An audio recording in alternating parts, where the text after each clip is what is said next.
Pabahay na may seguridad, pamumuhay na may dignidad.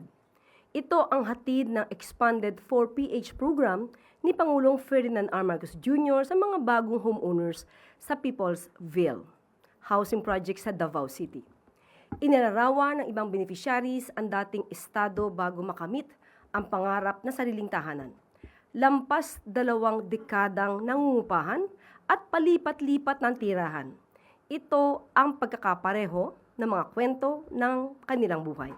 Ngunit dahil sa pinaigting at epektibong pabahay program ng pamahalaan at sa pamumuno ni DSUD Secretary Jose Ramon Aliling, tapos na ang kanilang pagtitiis at paghihintay. Ang dating renters ay ganap ng homeowners ngayon. Ang proyektong ito ay pinagplanuhan, tinrabaho ng kasalukuyang administrasyon ni Pangulong Marcos Jr. Dahil iyan ang nais ng Pangulo para sa ating mga kababayan at ito ay para sa mga taga Davao City.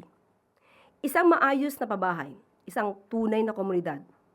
Ngunit ang proyektong ito ay pilit na inaagaw ng ilang mapagpanggap na kahit wala silang anumang kontribusyon sa pagod ng Pangulong Marcos Jr.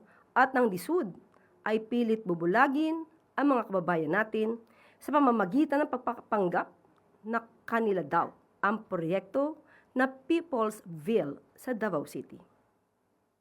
Taong 2023 na ma-approve ang development permit ng proyekto, noong 2024 naman ay inilabas ang Certificate of Registration ito habang ang building permit ay na-issue noong February 2024. Ipapakita ko po ang mga katibayan na aksyon ng pamahalaan patungkol dito sa People's Ville.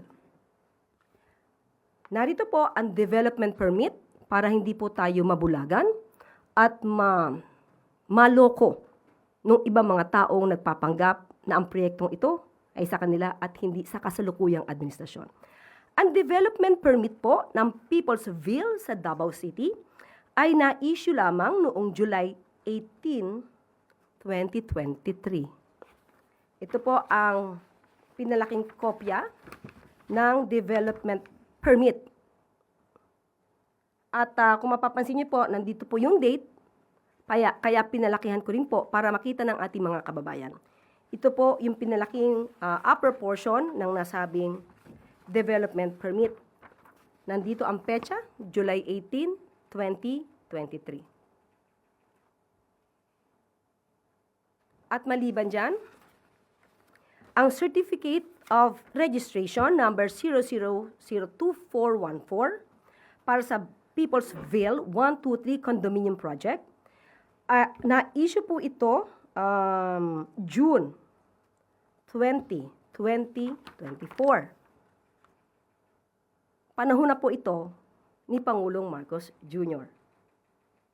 At pinalaki ko rin po yung pinaka-petsa na nakasaad po sa may bandang dulo ng nasabing certificate.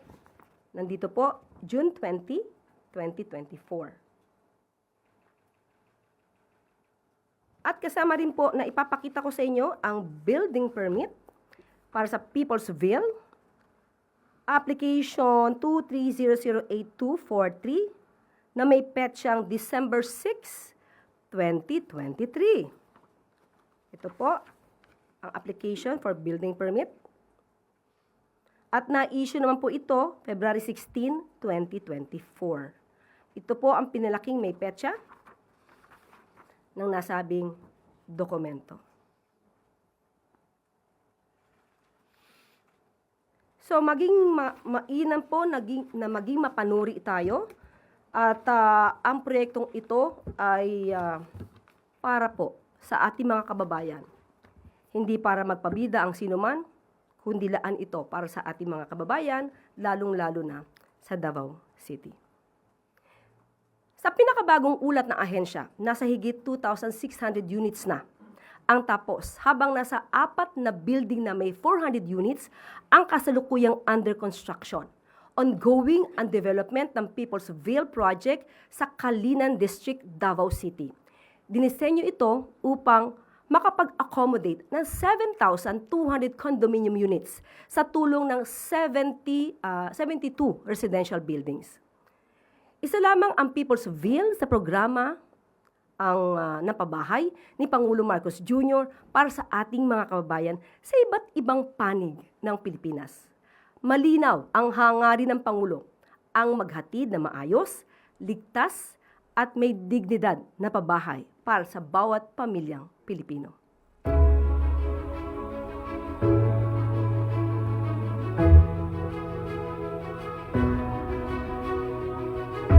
Dream ko kung magkabahay talaga. Tapos nung nakalipat ang parang hindi pa ako makapaniwala. You wake up ko talaga everyday na with joy talaga. Masaya kasi it seems that we're not left behind.